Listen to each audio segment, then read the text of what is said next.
I call the Wednesday, February 2nd, 2022 regular council meeting to order. I'd like to entertain a motion to adopt the agenda, but before we do, we have two items that we need to add to our committee of the whole. The first one is just a Northern Alberta elected officials situation, and another one is community futures, and they both go under governance. So we'll add those to our committee of the whole. That would be 11.3 will be NAEL, and 11.4 will be the community services. Is there anything else to add? Yeah, I would like to add to the agenda motion C1517 2022 of the last meeting, and I would like that as well under committee of the whole, if possible. Okay. Anything else from council? What's this? Would be in the minutes. C15.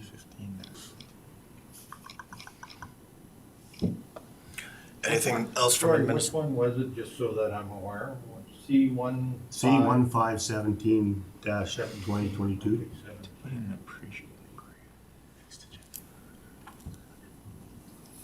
So this is Okay. So you said 1517 2022? Yeah.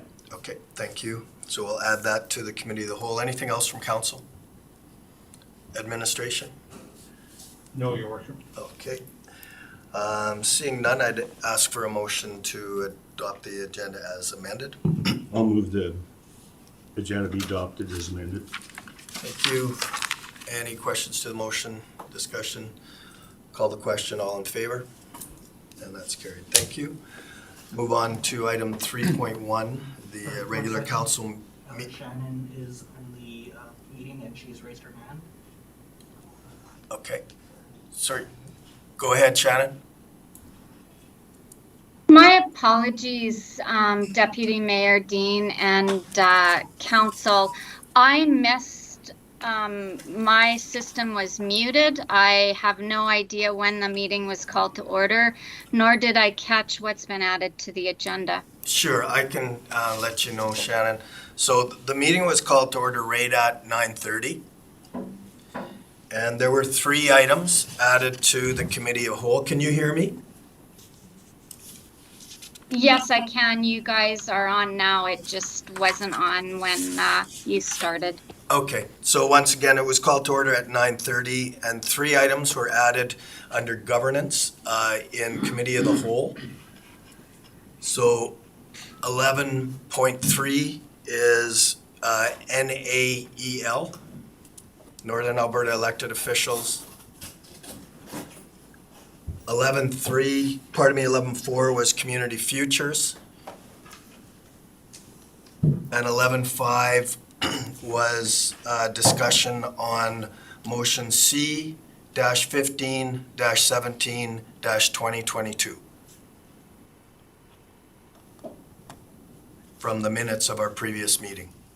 Thank you. And may I ask what section of FOIP you're wanting these under? Direct that question to administration. Yeah, Shannon, I believe it's 24, the one that we, not legal advice, administrative advice. Okay, so advice from officials. Yes, advice from officials. Yes, thank you. Kate, thank you. Okay. So that agenda was adopted as amended, and I was moving on to the adoption of the minutes from our regular council meeting minutes of January 19th. Anybody see any errors or omissions? Seeing none, thank you, Councillor Wilhelm. I move the council adopts the minutes of January 19th, 2022 regular council meeting as presented. Any questions to the motion, discussion, all in favor? And that's carried, thank you. Okay, we'll move to item 7.1, chief elected official title. This item was discussed at the last meeting, so I just turn it over to administration for some background. Yeah, Your Worship, members of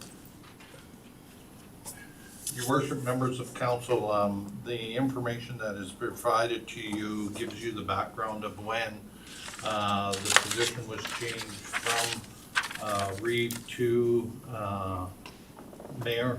And so council has two options. One is to either continue to indicate that the chief elected officer is a mayor, or you can change your bylaw to allow for it to be back to the Reeves. So again, just leaving it for council's discussion and direction.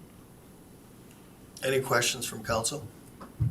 So just as I understand what, if we went with the recommended action, then we would direct administration to bring back a revised bylaw. Right. Your Worship, yes. Okay. Councillor Kush?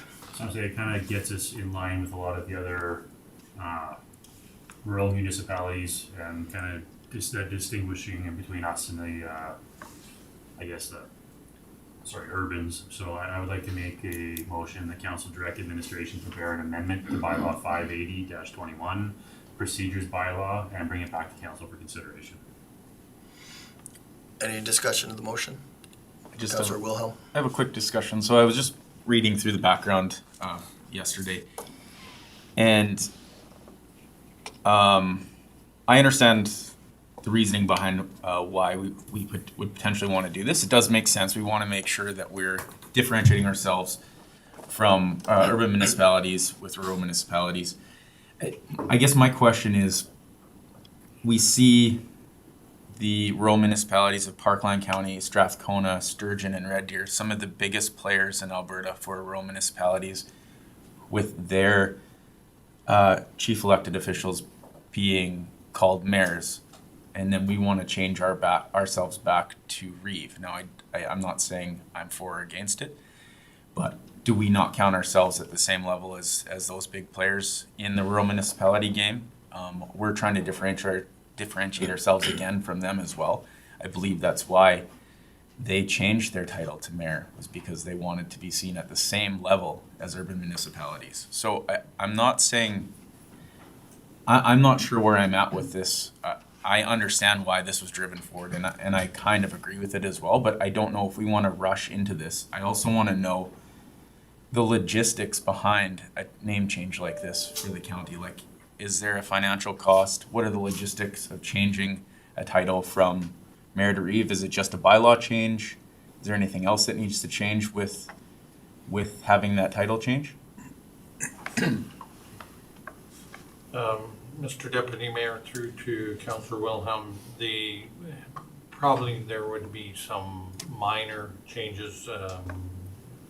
Business cards, for one, for example, would be the one that comes to mind. Our letterhead is generic in the sense we don't have the office of the mayor printed letterhead. We use a template that we run through the printer, so that's not a cost associated with it. There's nothing that comes to mind other than the business card, so there'd be a minor. And I do know that this is, I believe that our mayor is really interested in doing this. And he's not here right now.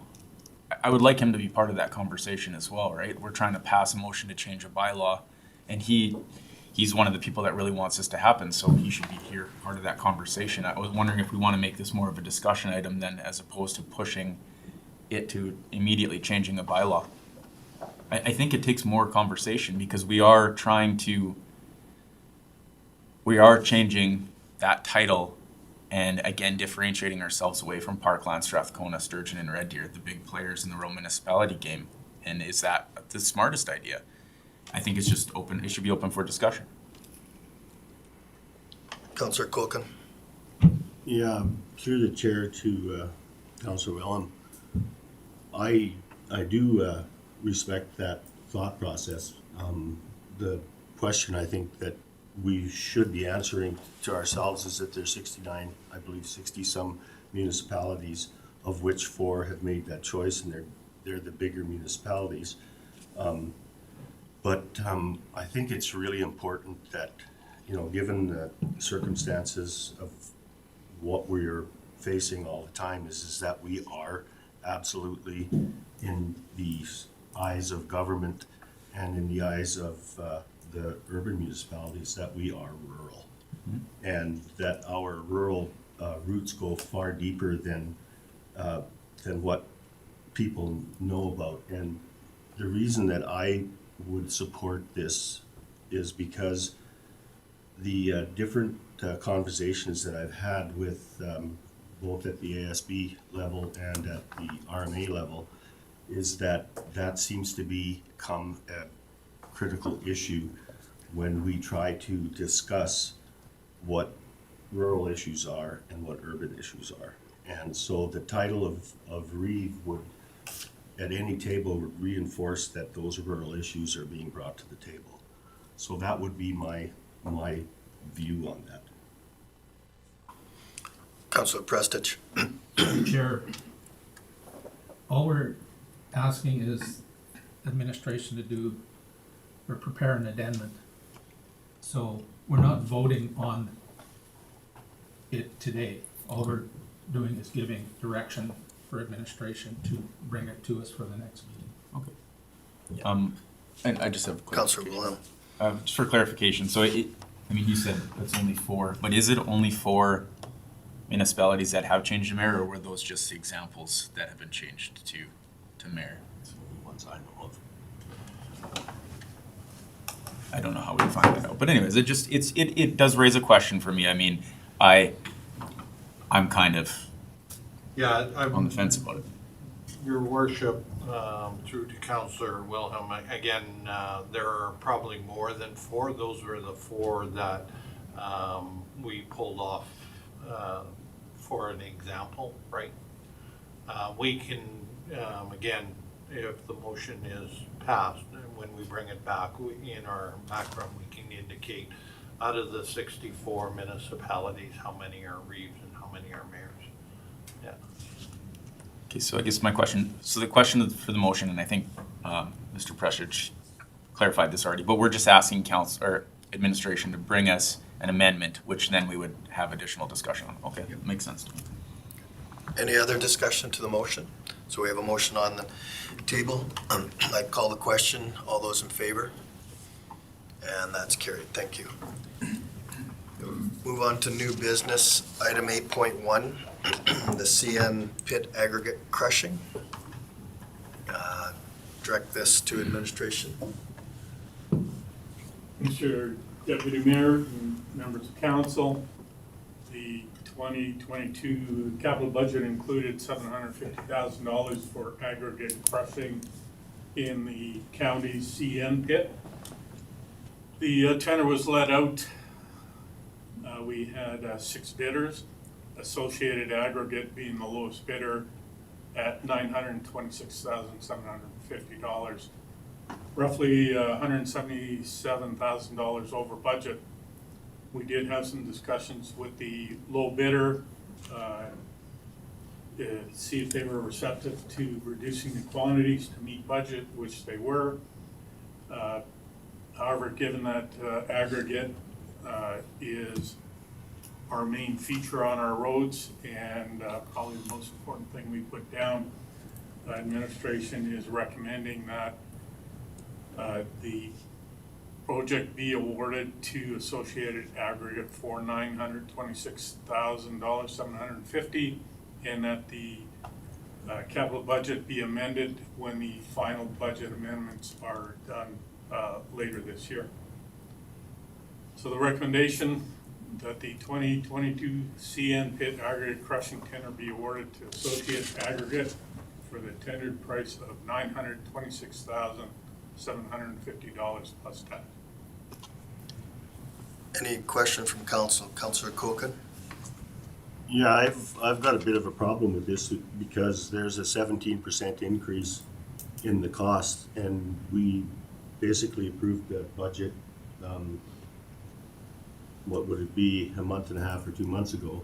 And I'm just curious as to how the management would have come up with the number of 750,000, knowing that they would have a certain amount of product that would be put on our roads at that point in time. It's just interesting that we're getting ourselves into an administration decision here for me, and I would direct this through Chair to Mr. Frank. Is that a normal process? Because 17% on $1 million is a pretty good chunk of change to be taken out of the budget, and I don't know, that's probably one of the biggest ones I've seen in my life experience. Through the chair to Councillor Copeland, if I understand your question is, you're asking why this is being brought back to council for approval? Yeah. Because it was in the budget.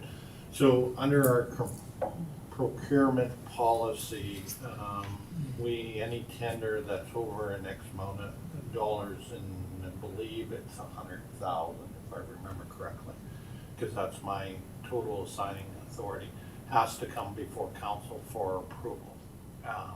Right? There are, we've talked about from administration preparing a policy that says once council approves the budget, and as long as the items are within the budgeted amount, we would have the right to enter into those agreements. However, in this case, for example, because they are over the amount allocated, would still have to come back to council for approval. Yeah.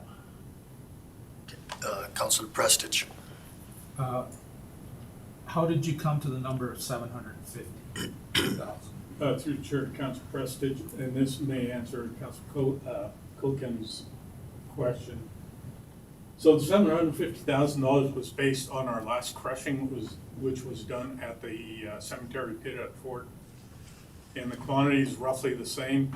And that tender came in just under $700,000. So we made a $50,000 increase for inflation, and estimated that's roughly where we would come in. But when we opened the bids, the lowest bid was 176,000 over. Any other questions for administration? Councillor Prestige. Could you not before we do our budget, you know you're gonna be doing this quantity put out for a quote, just to get a better view of what the rates are gonna be?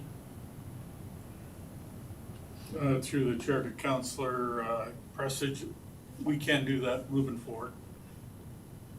I think it would be a good idea, because the way inflation is going and how the economy is, you just never know what your bids are gonna come in at. Councillor Kush. Just through the chair to Andre there. I mean, I definitely understand like the way that you, we tried adding more for inflation on it. I mean, fair enough. Nobody expected things getting away from us like this. My question is, with this 176,000 over what we've anticipated, what does that look like in the end? Basically, where are we pulling that from? We kind of put the budget out there for where we want. What's going to get put off, or what has to get moved around for this to happen? I will defer that to CEO Frank. Yeah, your worship, members of council, for the new members of council as well, is so we get our assessment figures at the end of February, in the middle of sometime in March. They have to be prepared by the end of February, and then sometime in the middle of March we end up receiving our total assessment for the previous year, in which we then look at how we've compared to last year to this year, and then make minor adjustments to the budget to present to council for consideration. Council, again, part of the strategy going forth is to continue to budget $3 million for capital. So one place we would look at is there some capital project that can be postponed, or is there additional money from assessment that has come in that possibly can absorb some of this cost? And as well as the third, there is some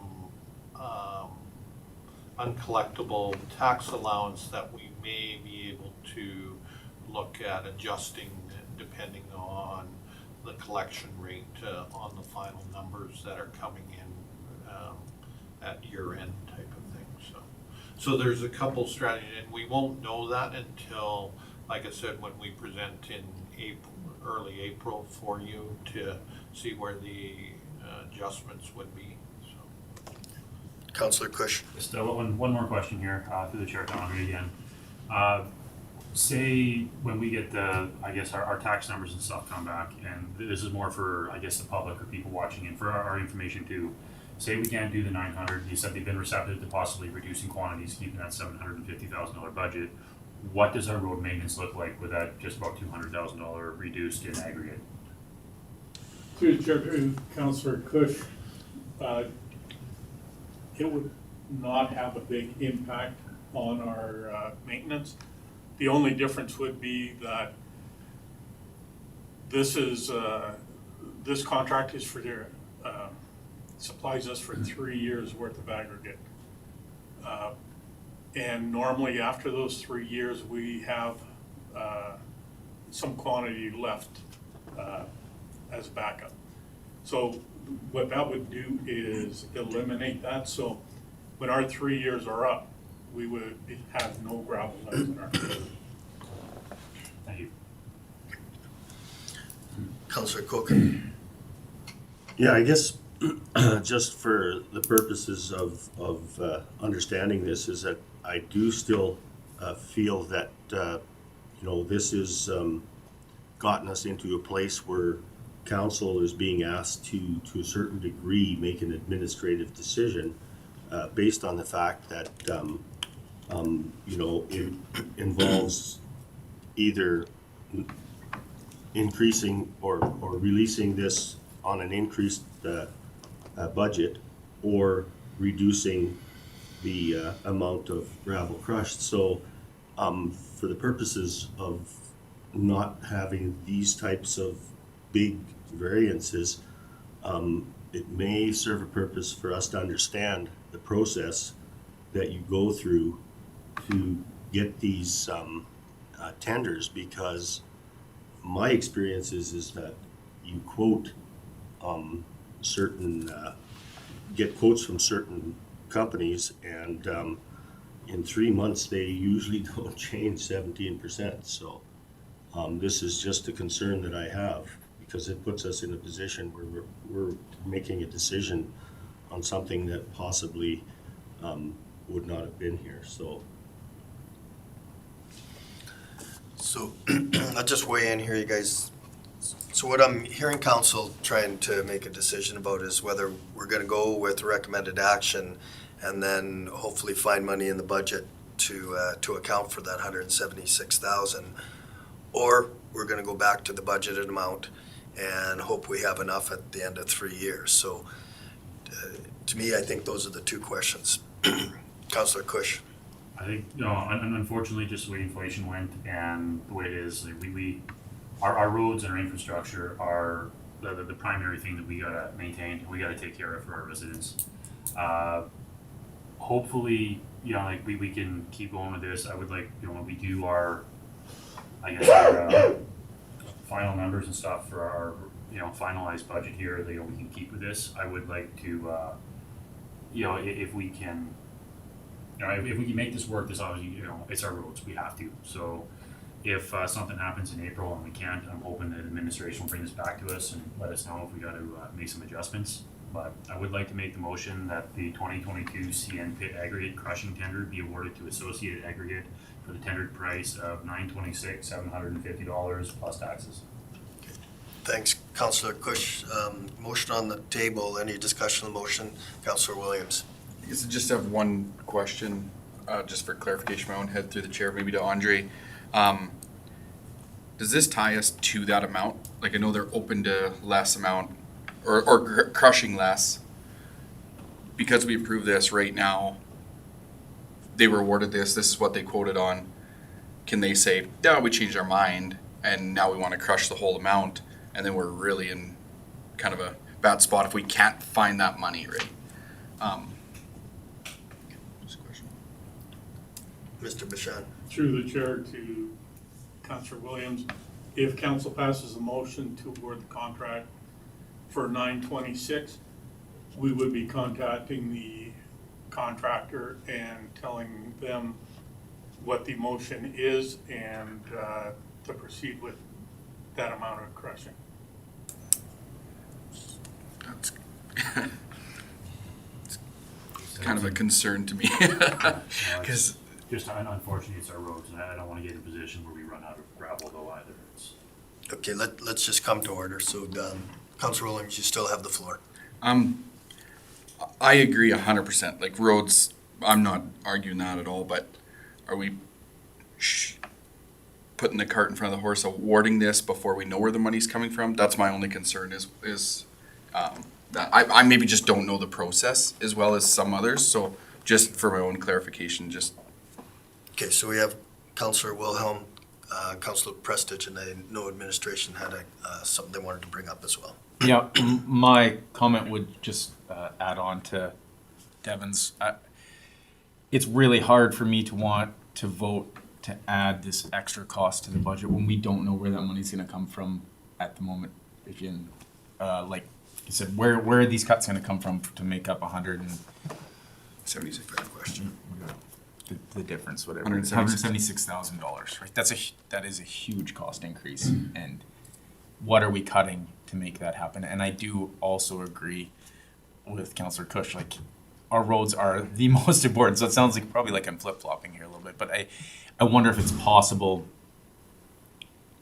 to come up with a plan to make up the difference. And if we can't do that, then we make that decision on how we want to do it. Does this need to be awarded today, or can we take a little bit more time and do some research into it before we make that decision? Okay, so before we turn it over to Councilor Prestige, I just asked that question of Andre, because I think we all have that question is,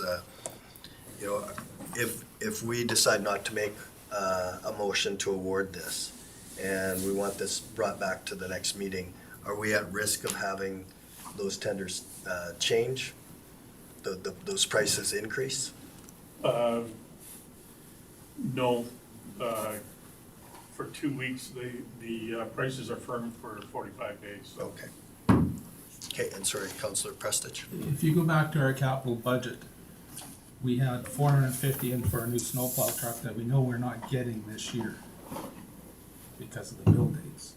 We have these pickups that we're getting that are double the price, so that's getting canceled. You can, on the snowplow truck, all we need is a deposit on it to order the truck, and it can be brought in next year's budget.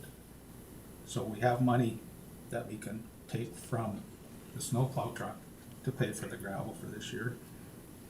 And there's money in the capital budget that we can move around. Okay, thanks. I'll turn it over to our CEO and then Councilor Williams. No, Yeah, Andre- your words, your members of council, and again, the process, and maybe when we have to make adjustments to the budget for council, we have to live within the overall budget that council has approved. And as a result, within the parameters that we are working with. So if you approve this motion today, we simply go back and make the necessary adjustments in the budget and we present those changes. There are a number of ways, depending on the next item on the agenda, that we believe that delaying those purchases will help with that offset. So in no way would we come back to council and say we have to increase the percentage of taxes to cover this expenditure, if that's the concern. where we're believe that we can make some adjustments from administration is that, and I mentioned it earlier, is that non-collectible collection tax, because the oil and gas industry seems to have fairly recovered, and that we're receiving regular payments, and so that need can be reduced slightly. I'm not suggesting that you eliminate it and you have additional revenue to do other things, but there is some flexibility there, as well as Councillor Prestige made a good point, is we're seeing delays in purchases of vehicles that you can put a deposit down or don't pay for them until they actually get delivered. So. I'll turn to Councillor Williams and then That kind of answered my question a bit, so I'd be willing to hear what Andre Okay. said. Go ahead, Andre. Just for council's information, we do not have a plow in this year's budget. That was removed, I think it was the last item removed from the budget. So for clarity, that's not in the budget, not in the 3 Not in million? this year's capital budget. Okay. Okay. Councillor Willen? So just for clarification for me, we do have a motion on the floor, but if administration is bringing this recommendation forward, then you believe that this adjustment to the budget will be able to absorb this essentially in a way that's not going to significantly cut or cause issues in the future. Like if you're bringing this recommendation forward, I believe you guys will have reviewed it in that manner, and that's why you brought the recommendation in this manner. So that's what you're saying is you believe within the budget there's enough flexibility to cover the difference in the cost without having a large impact down the road? As identified by the CAO, we would make adjustments to accommodate that within the approved budget. Okay, just like to welcome Mayor Burrows back to the meeting.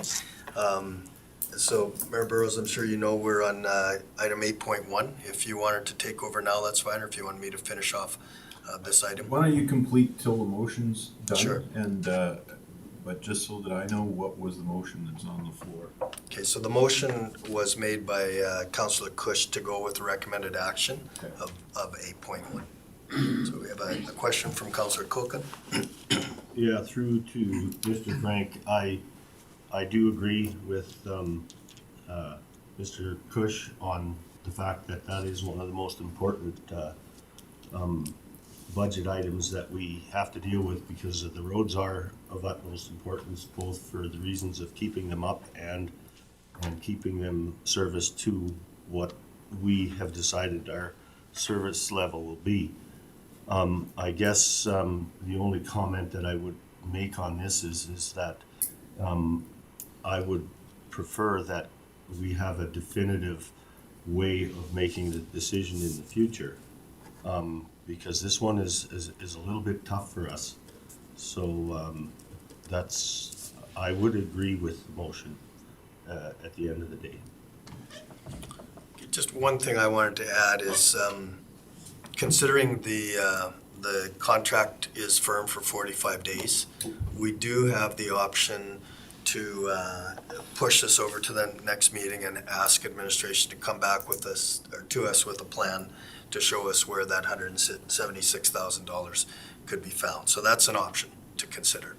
Councillor Prestige? With going with that option too, you gotta take into consideration that the bid is for a certain time period. And if you push it back another 45 days, then that throws the contractor into other issues with other jobs he has. Sorry, you may have misunderstood what I said. Is we could ask administration to bring this RFD back at our next meeting, so in 2 weeks, with a plan to where they would recover that 176. I really don't think we need to do that. Okay, it's just an option.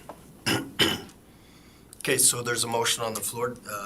Mayor Burrows, you have a question? I'll go ahead and speak to it. So I just did a quick calculation. I was not texting anyone, if you saw me on my phone. If I do my math right, this is a 23% over budget to go to the lowest bidder on this. The bids that we've seen coming back on the pickup truck tenders and some of the other things that we're seeing in cost increases right now. This is one of the reasons in the past why I said when we write a budget, we want to make sure we write it a little on the high side. Not so that we expect to get gouged, we still drive a hard to bargain and try and leave some money left over. But the reality is this is a very different time right now. So this is the first of a multiple. This little train is going to start hammering into itself as it begins to slow on the tracks. So I think I would support the motion that's on the floor to go ahead and accept the contract the way it is. But the further direction to administration would be to maybe go back over our entire budget and have a plan to deal with the cost of inflation and the price of goods and everything, just so that we have a big picture for council to know what's on the horizon. I think we have to be prepared for this because this is coming across the board. Any other discussion to the motion? So seeing none, I'd call the question. All those in favor? And that's carried. Just before I turn it over, Mayor Burrows, did you want to make a motion to direct administration to review the budget and anticipate some other areas that might come back over budget? Yeah, I think that's a fair conversation. Again, looking through this and seeing the adjustments,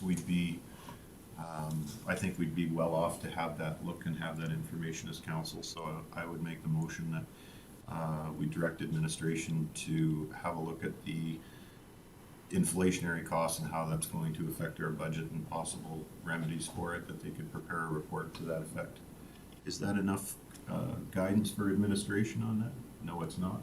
No, sorry, Your Worship. Yeah, I was just, I understand the motion. Yes, no, that'll be. Okay, so I'd ask Shannon, did you capture that motion?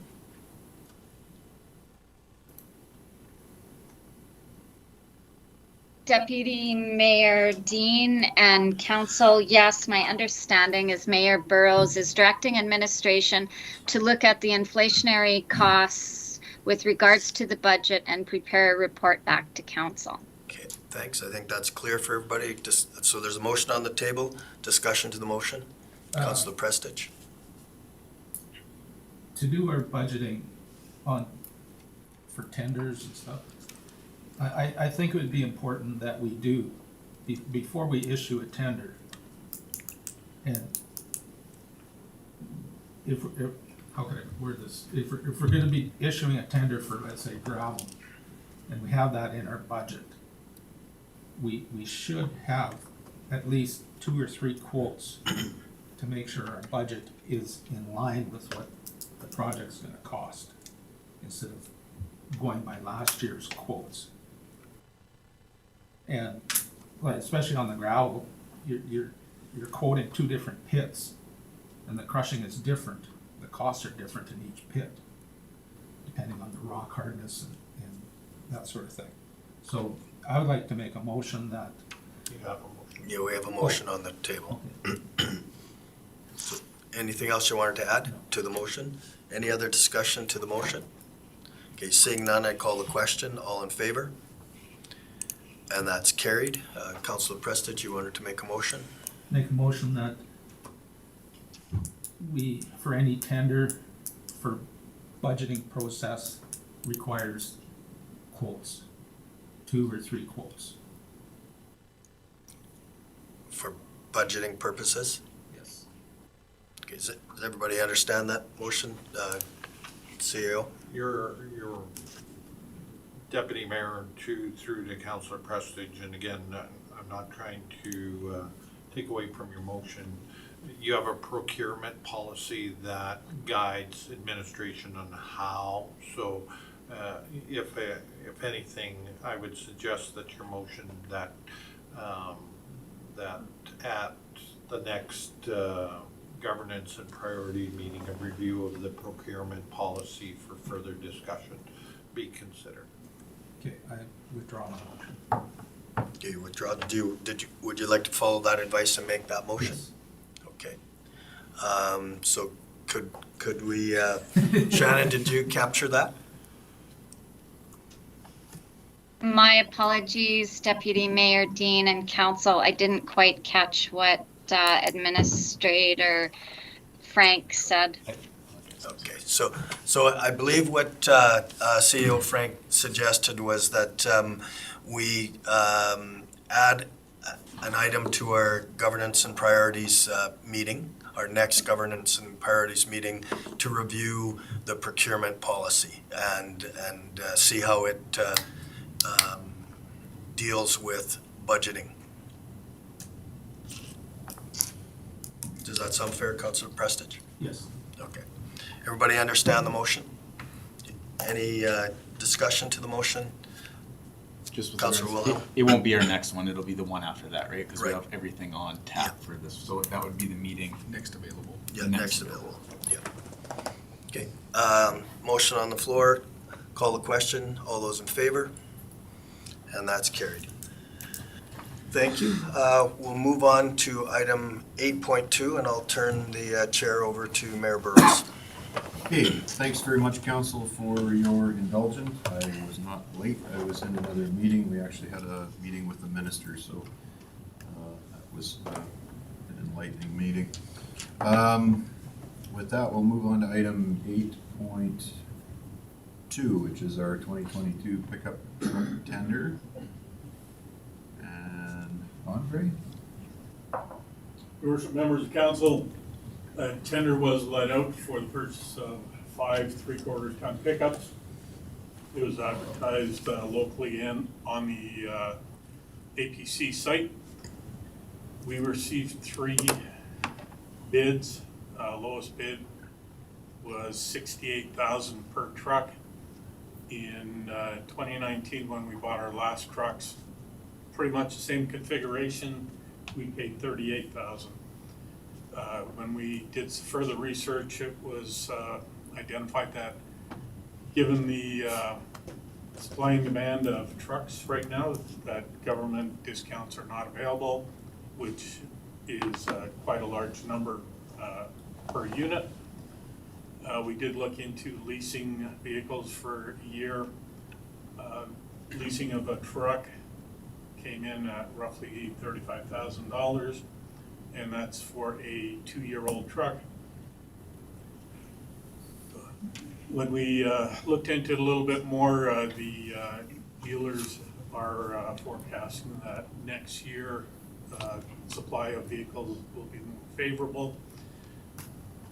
Based on that, administration is recommending that council rejects all bids received for the 2022 pickup truck tender, and we will re-budget for vehicles in 2023.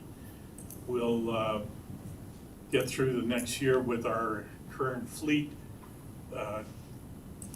It will be a bit difficult at times. We do have 1 unit that we will be proposing to surplus, and I have been having discussions with CAO Frank regarding his county vehicle going back into the operations fleet, and that's a discussion that is ongoing. But that is administration's recommendation to reject all bids received. Okay, Councilor Williams? I agree with that completely. I'd be willing to make a motion that council rejects all bids received for the 2022 pickup truck tender. Councilor Kuhlken? Yeah, this is, again, through the chair to CEO Frank. I guess for me, looking at this, $30,000 is quite a difference. And this again goes to the procurement policy, I suppose, as to why we are looking at this, because 2 years ago is a long time. And I would have suggest that there should have been a quote prior to budget time so we understood this better, because now we extend ourselves into the fact that we were looking at repurposing one of those trucks for the Fort Assiniboine Fire Department, so that changes a whole bunch of things within your management spectrum. So the question I would ask of you is why did it get to this point? Because you know, we were basically making a budget decision on trucks that were bought 2 years ago, and we know that that changes dramatically. Your worship, through to Councillor Cook, and I guess we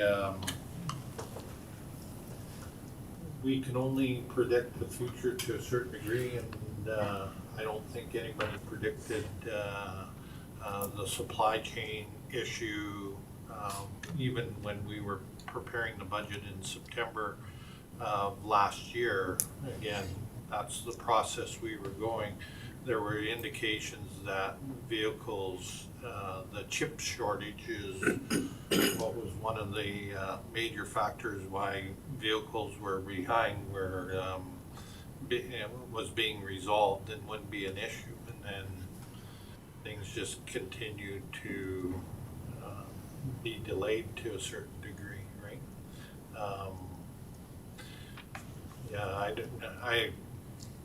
We do our best on when we're preparing things for September, looking at future. We reach out to certain companies. We didn't anticipate, again, usually there were vehicle allowances for government, which is now gone away, and we didn't even anticipate that. We assumed that that was going to continue, so, yeah. Councillor Cook? Yeah, through the chair to Councillor, or to CO Frank. I do agree with the recommendation that's here, but I think that we would probably want to see if we could have this under the procurement portion of the last motion as well. Could you clarify? Well, just what you mean? that you know, that this, obviously this is a recurring issue under procurement. So if we can solve that problem as to, so that for budget purposes, the next time around, we're not faced with making these big decisions, because we all know that the environment changes fairly dramatically.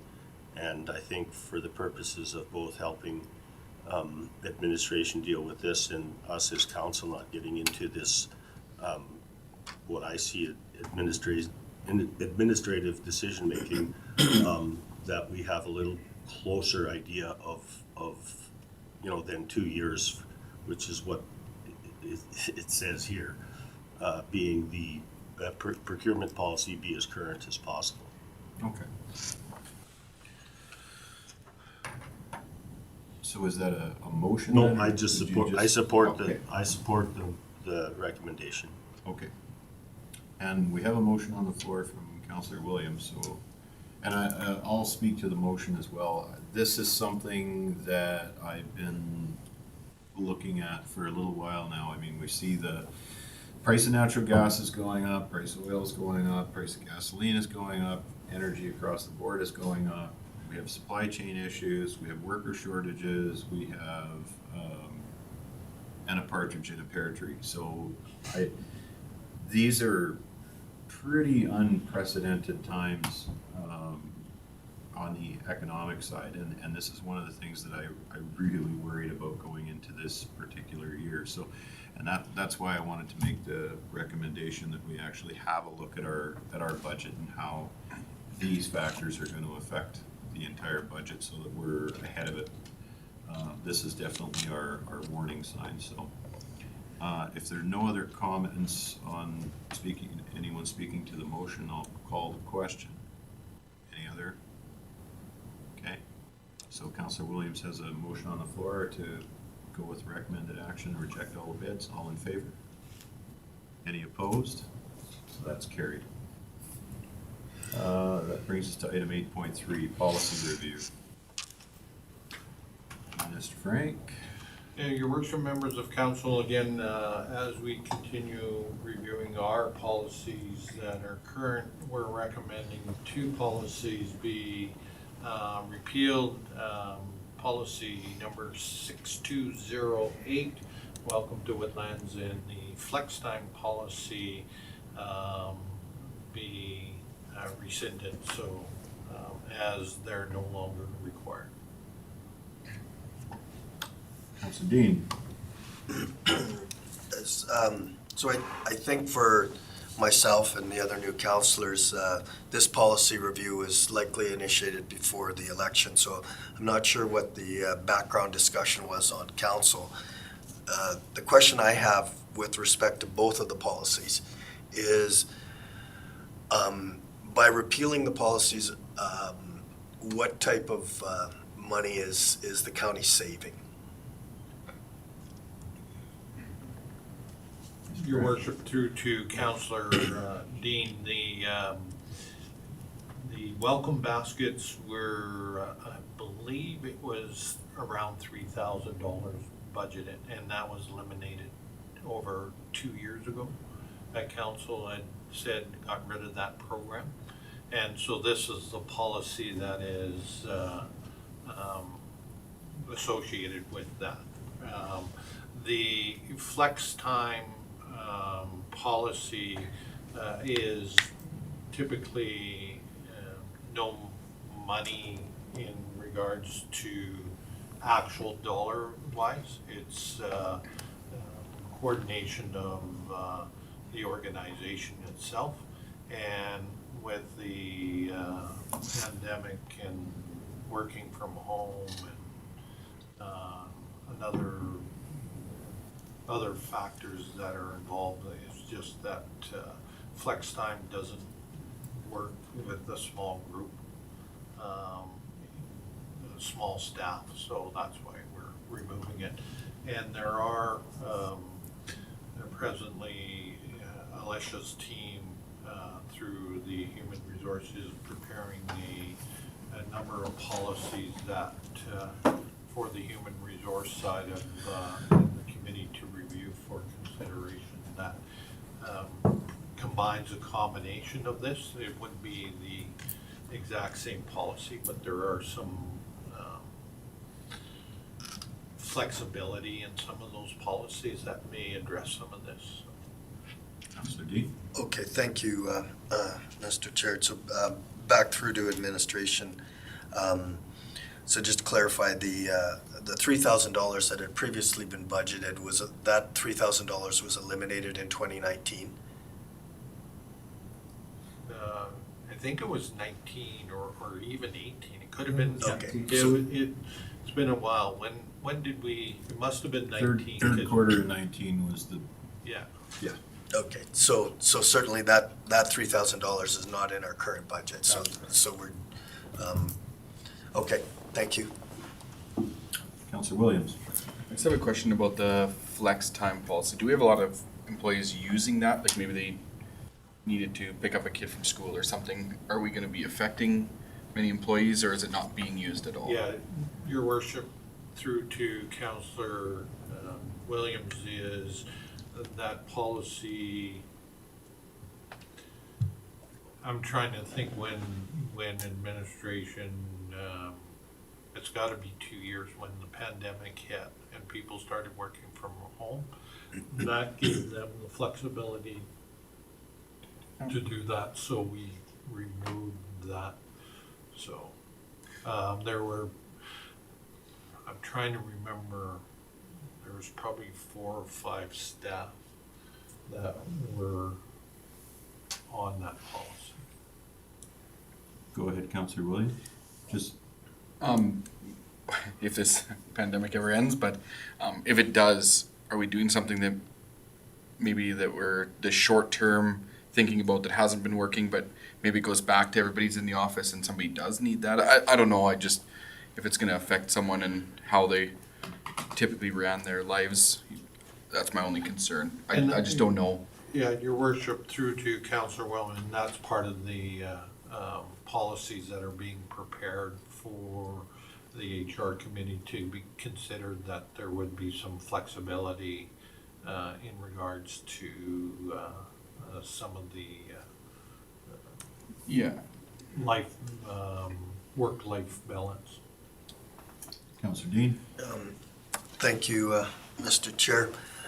Just, I guess a question to council. The Welcome to Woodlands, that policy was very well received by new residents, and certainly can understand why the council today looked for any measures possible to save money. I'm wondering if we can, rather than repeal that policy, if we can just change it to, and ask administration to come back with a way to recognize new residents that doesn't have a cost. You know, whether it's, I don't have an idea right off the top of my head, but I know that new residents, they, especially those people that were coming from urban centers, you know, from Edmonton, Calgary, when they received that gift basket, they were quite touched. They thought it was just a measure that they certainly didn't expect. And I know in my division, when I was campaigning, there were two families that were brand new to the area. And I connected one of them with an existing residence because of a livestock question she had. And that connection in itself made her feel part of the community. And so I'd like to see us have something that we can do that maybe doesn't cost us any money. Okay. Councillor Prestige? Through the chair to council, I agree with Councillor Dean. We could do a welcome package. Okay, I'm just gonna interrupt before we get off topic here. Can we do this in the end, and that way we got a notice of motion we'll have the discussion in the council reports. We'll just stay on the agenda. We're in the middle of the flex time policy at the moment. I don't disagree with the discussion that's being had, but we're going to go a little off the agenda here. So I just want to bring us back to the item on the agenda. And actually, you know what? Let's have that discussion, during the council reports, and then we can figure out what to do. Maybe it'll go to the community Services. Can I not remember the name of anything today? But the community board. So. Okay, I'll add it to my reports and question. Thank you. Okay, Councillor Prestige. I'll make a motion that council repeals policy 6208, welcome to Woodlands, and 1957-03, flex time 2601. Okay, any further discussion on it? I did have a question. Go ahead. Getting jumped over, it's not a big deal. So, just for my clarification on this flex time thing, and I apologize again, the conversation's going around a little bit. Mr. Frank, you said that the flex time is no longer relevant because of the pandemic and people working from home, and they kind of have a flexible schedule-ish anyways. But we're not hoping that this pandemic lasts forever. I hope not. And to be honest, this policy itself has got to be a good driver for people to want to have to work and to work for the county. So, like you said, we do have things in place. I just want to make sure that when we're repealing such a policy that does look very positive for our labor force, we're going to be replacing it with something like equal, if not better, because I'm sure before the pandemic, people were using this quite a bit. So when I first initially read that we were repealing it, I was a little concerned that we were just getting rid of such a good policy for our labor force. Yeah, your worship, through to Councillor William, and I guess for all of council is you haven't seen what would replace this. That would be similar in nature, that allows that work-life balance. Because this policy does do that for individuals. Interesting, when you're virtual and you're getting advice, you get text messages from your phone and indicating, I've been reminded that it also doesn't follow current employment law legislation.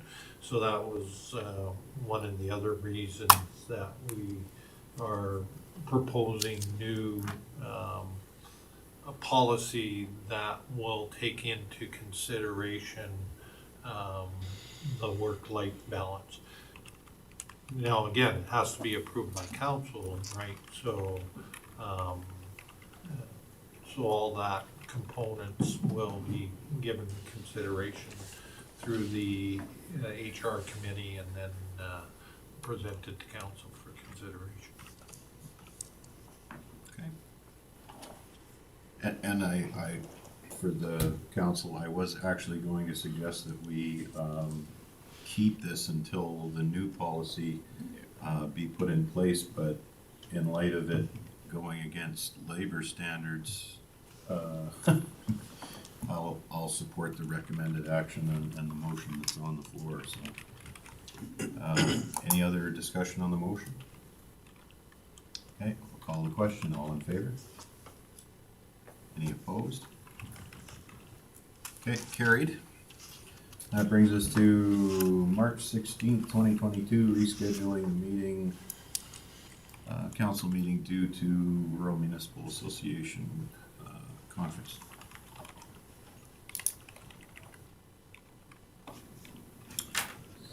So, where is it, the next meeting on March 30th?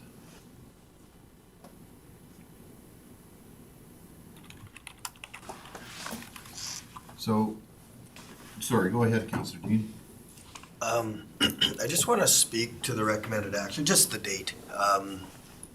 I'm not sure how many other people on council are taking advantage of the elected officials education program that takes place on the Sunday, I think it's the 13th, and Monday the 14th. And then we're at the Rural Municipal Association Convention on the Tuesday and Wednesday. And then we would propose to come back the next day to a council meeting. And with all due respect to everybody's schedules, that's more days in a row than I want to spend doing council duties. I'm wondering if we can find a date the next week or the Friday, and if this is the only date that works, then that's fine. But it just it turns that week into 5 days in a row. Mr. Frank? Yeah, your worship, members of council, and again, administration is under the understanding that we're working with that 1 week time frame based on the two counselors that have shift work, full-time shift work, and that's the reason we try to accommodate. Again, administration previously had indicated we're flexible in any of the meeting dates. It's just a matter of the preparation a week ahead of time. So. Councillor Wilhelm? Question to council, is everybody planning on being at the RMA conference that week? So, Councillor Kush? Just after you. You're Oh. saying yes? so that being said, since we're already gonna be there and the conference ends at Wednesday at noon, could we have the council meeting in Edmonton while we're there once the conference is over and just complete that day? Go to stream it. Your worship, anything's possible, but you have to advertise. Yeah. You have to let the public know. I'm not recommending that only because and again, I'm of the opinion that this pandemic won't go on forever, but you should still always have the opportunity, the public, to attend, so. Yep. Coming up with solutions. Now, you could do it It- virtually. There's nothing wrong with Yeah. throwing a few things out there and Yeah. trying to come up with a solution, not at all. Counselor Cush. Oh, I was kind of going to pair it with Councillor Wilhelmser said, so. Oh, okay. Counselor Dean. Is there any appetite to having an evening meeting? So, having reconvene here, say at 5 o'clock, like we are with our governance and priorities. On the evening of the 16th? Yeah. Because it's my understanding that the RMA convention concludes noonish, so that should give us lots of time to get back. I could do that. I'd hate to burn another day that week.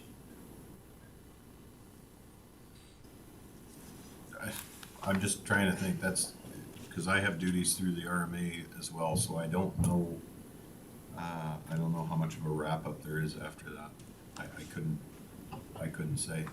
I can do an evening meeting, and I don't have a problem with the 17th either, but, Counselor Williams. I'm actually pretty flexible for that week, evening, the 17th, whatever works for me, but the idea, I know we kind of all laughed at it, but maybe it's not a bad one to try and get together after, and if we did it, I don't know if we could stream that from there, or if that would be way too difficult or not, but something we could maybe look into and see, I don't know. Counselor Roll Dean. there. I think the challenge with that is the streaming portion of it. But Mayor Burrows, you're suggesting that the evening of the 17th would work? Or do you know your RMA schedule? No, the 17th day or night works for me. So, where I'm going with this, guys, is it's just one more day away from my business. And I know Jeremy's in the same boat, and we're trying to be flexible with people's work schedule, and I'd ask for that same consideration. So the evening of the 17th would allow us both to put a day's work in. Counselor Cush? Well, I was just gonna, the evening of the 16th, when we come back, I think it was the last day of the RMA, if that is workable, I do agree, it gives us an extra day 16th. on our own instead of having to burn the whole week, so. Yeah. I'd prefer that too. Counselor Prestige? I'm good with the 17th. I'd sooner do it on the evening of the 17th than the 16th. All right, well, it's either the evening of the 16th or the evening of the 17th.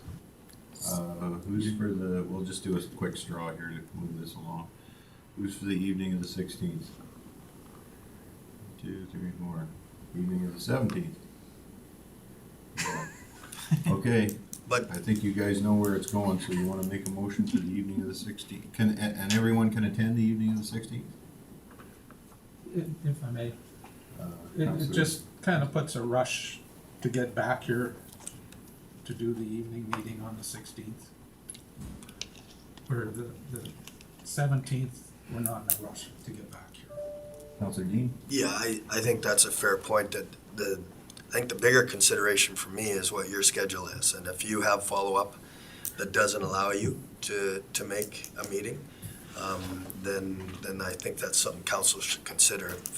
So if we could make a motion that we consider either the 16th or the 17th, depending on your schedule, if everybody's flexible for that.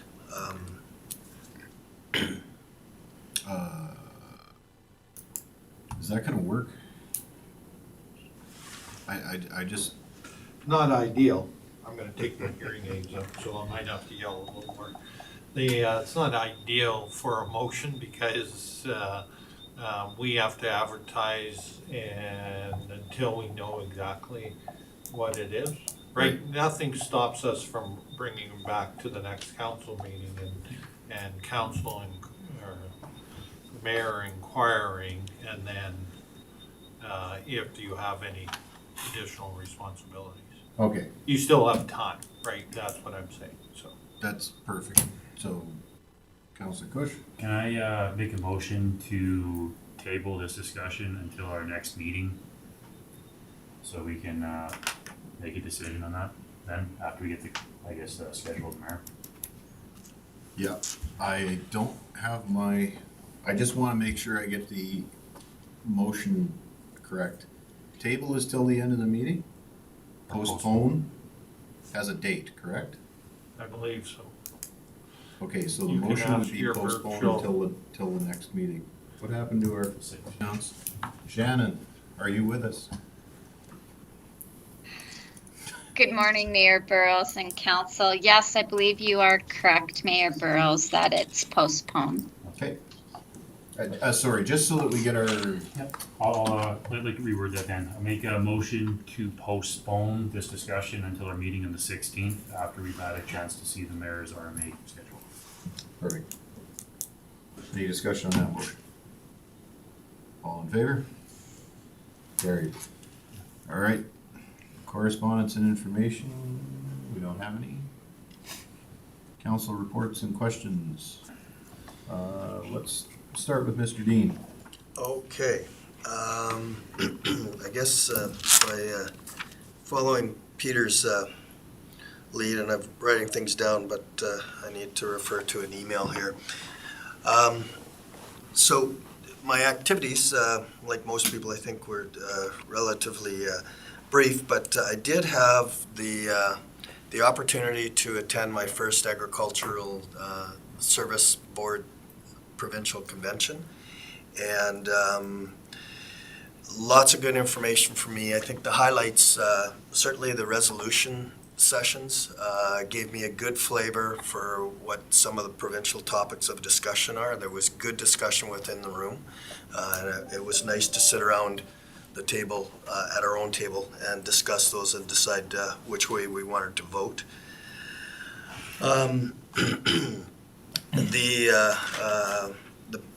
The highlights also included Danny Hooper. It was nice to laugh. He's a great entertainer, and apparently he's been at that convention a number of times. But it was nice to sit there and laugh. I haven't laughed like that for a while. And a couple of the presentations that stood out for me, one was called The Wild Rose Farmer, and this was a lady who had married into a farm family. She was not a rural dweller, and she found once she got on the farm and immersed herself in those activities that she had a lot to learn, and she went looking for podcasts to see if she could maybe have somebody show her the ropes, and she discovered there was no podcast with a focus on people like herself, so she created her own, and she has quite a following, and I checked it out, and it's pretty cool information. Another one was by a lady by the name of Amberly Snyder, and her presentation was called "There's No Future in Giving Up." She was rendered a paraplegic in a vehicle accident, and prior to that she had been a top performer on the barrel racing circuit, and she talked about how she was able to face that challenge, and she's back competing. So she straps herself into the saddle, and she's actually won events, so it's a pretty inspiring story. And then a couple of other items. Like a lot of us here, I attended the Pembina Zone meeting. There was good information, good economic update, especially the impact of the interest rates on economic activity. And I was really happy to hear that our Zone 3 RMA rep was going to be at the convention center to help carry people up and down those stairs, so I appreciate that, John. And then the organizational meeting that followed identified the dates of the next meeting, so that was good. And then that same day we had a Golden Triangle meeting, so I was kind of toggling back and forth between the two meetings, and the area clubs are still preparing their snowmobile rallies, and there was a presentation by an individual to consider a name change for the Golden Triangle, and we're all familiar with that name. We know what it means, what it represents to us. If you Google it, you get quite a different connotation, so that was sort of where he was going. I wanted to bring two other things to council. One was on February 16th, unfortunately, I have a scheduling conflict. I'm in court that morning, so I will go through my court proceedings, and then I'll come back and attend our meeting. It's just a traffic ticket, nothing earth-shattering. Point of principle for me, though. And the last thing is, help me with procedure here, Mayor. I want to make a notice of motion to bring the concept of a welcome package back to council for consideration with the likelihood that we would refer it to the Community Services Board. Does that sound right? You can make the motion to refer it to the Community Services Board, and then the Community Services Board can make a recommendation, bring it back to council. I think would be the best. Sure. Okay. path. Let's go with that idea then. Okay. So that would be my motion to refer the welcome package concept to the Community Services Board. Okay. But that's a notice of motion, and that will come at our next meeting. You won't have to do. We can have the discussion. There really isn't a background on it since it was on our agenda. We have the background for it. So I would say let's have the discussion now and vote to make the referral. Sure. It's all fresh in everybody's head. So Yeah. again, because we have the background. So Okay, so I'm prepared to make that motion that council refer the welcome package concept to the Community Services Board. okay. Any discussion? Councillor Prestidge? Yes, I agree with Councilor Dean. In the past, I have delivered welcome baskets, and they were very well received. But we could do the same thing with just a paper package with a letter inviting them to the county with all our amenities that we have, and give them the package, and how the counselors in that area do it. I'm quite in favor of that. Sure. So that, I'll include that, to try to remember that, to include in the discussion at the Community Service Board level. Okay. Any other discussions on the motion? All in favor? Any opposed? Okay, so that'll get sent to the community board, and does that conclude your report, Councillor Dean? It does, yes. Okay. Any questions to Councillor Dean? All right, Councillor Wilhelm. Okay, I actually only had one committee that I was supposed to attend since the last council meeting. It was the Lac St. Anne Foundation, but because of COVID, we've been having some issues with getting the board of directors together for that. So I don't have any to report from that committee yet, but hoping to here in the near future. I'm really excited to sit on that committee, actually. I think it does great work. I've had a lot of really positive interactions with residents lately, especially on social media with regards to how we've been dealing with the roads. I want to reiterate the same thing I said last council meeting. This request submittal tool that we have, the people are really enjoying it. Like, as they discover it more and they realize when they put a request in and they are getting their problem solved within 48 hours or having a discussion on a solution within 48 hours is a huge positive step forward for a lot of residents. They're really liking the tool, and they're liking the reaction they're getting from utilizing that tool. So again, I just wanted to give props to administration and how we're using that. It's making my life as a counselor way easier, and it's making the residents very happy as well. I attended the RMA zone meeting by Zoom. I thought it was awesome. Lots of great information there. I really like going to those. It seems like a really positive group, and they do a really awesome job at taking some complex legislation issues in Alberta and breaking it down and making it easy for new counselors like me to understand them. So for anybody that hasn't been attending them, try to, because they're awesome to see, and it's a great experience to be part of. And then I just had a question for council and administration, I guess. Coming up for our strat planning session on March 30th to April 1st. I see it's marked as tentative. Just wondering, is that tentative for sure, or where we're at with that? It's just my work and council's schedule sometimes clash. So I'm just trying to make sure I can make everything work, and that's a really important one. So I just want to know where we're at with that, with those dates. Is it tentative or is it tentative for sure? If that makes sense. Yeah, your worship, through to Councillor Wilhelm and the rest of the council, is the reason why the tentative date is based on, we're hoping at the end of March, the restrictions will be lifted. We are allocated for here. Everything is being planned for here. And if restrictions come off earlier, they'll look for a different venue, because the consultant, one of the things they would like to have a couple breakout rooms. But again, at this point in time, we're limiting to the two directors and myself. But we think that it would be beneficial for the managers to participate, because they're the ones that will actually develop the work business plan. So they want to hear from your perspective of what the strategic plan is. So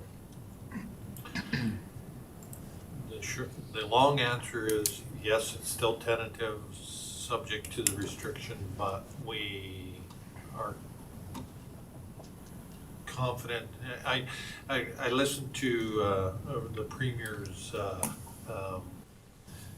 press conference yesterday, and they reporters kept asking him when are the restrictions lifted, and he kept humming and hawing and trying to avoid that question. So doing the same thing.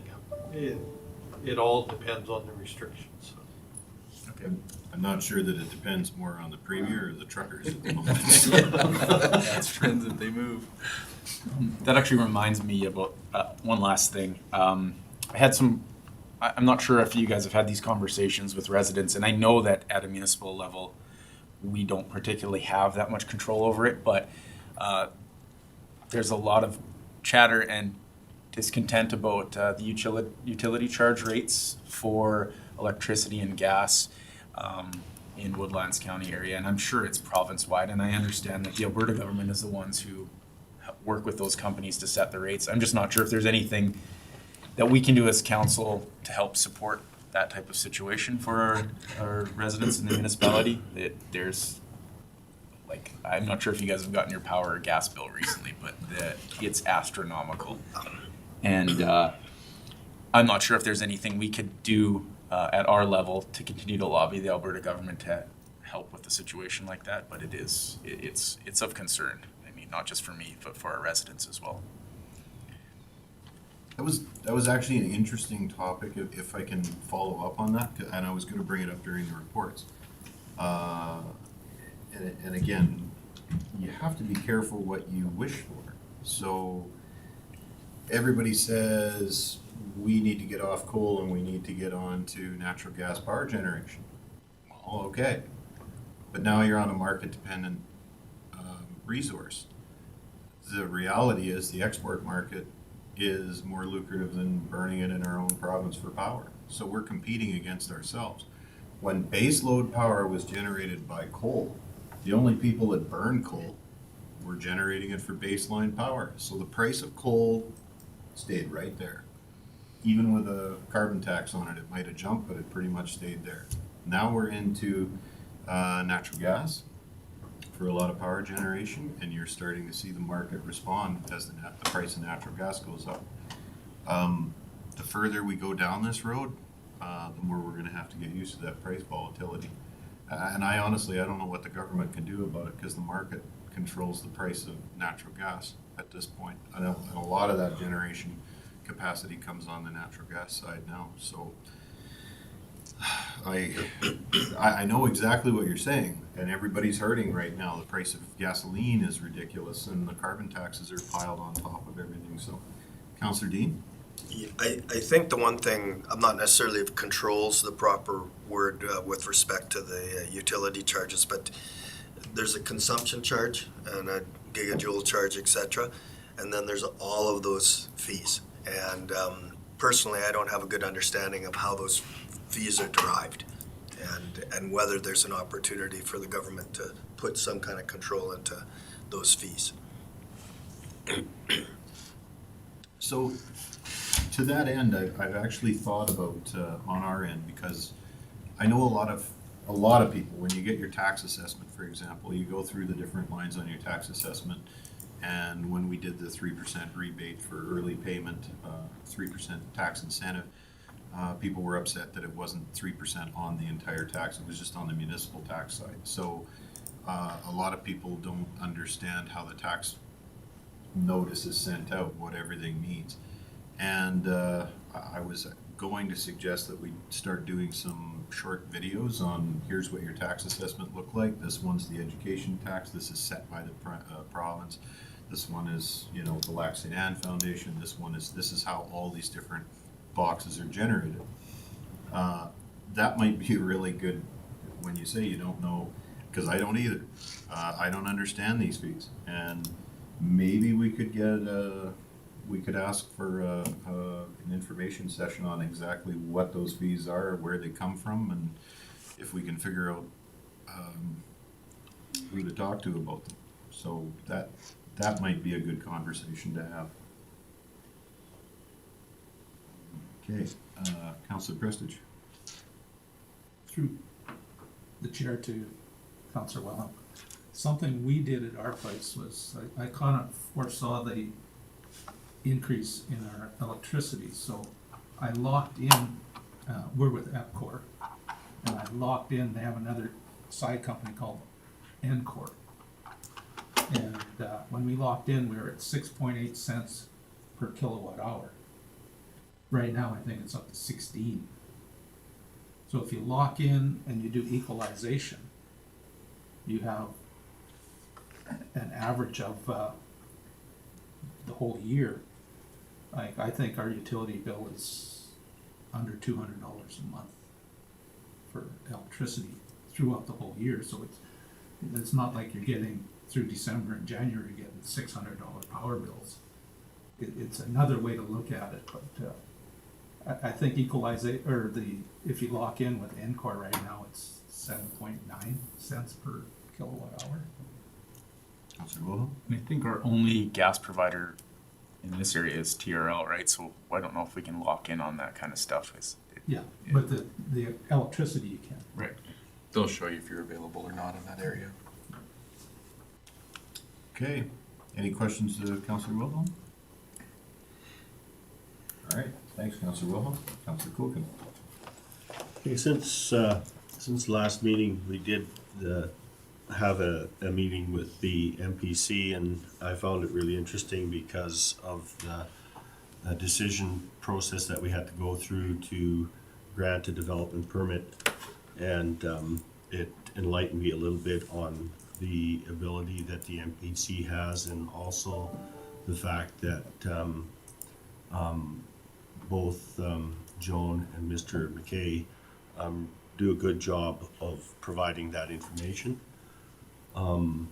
After that, I guess the highlight of the last week was the Ag Service Board convention, and I found it very, very interesting, and I will concur with Councillor Dean that the enthusiasm that was generated by the way that they presented the meeting was incredible, because you could not help but be happy and positive in the way that it was set up.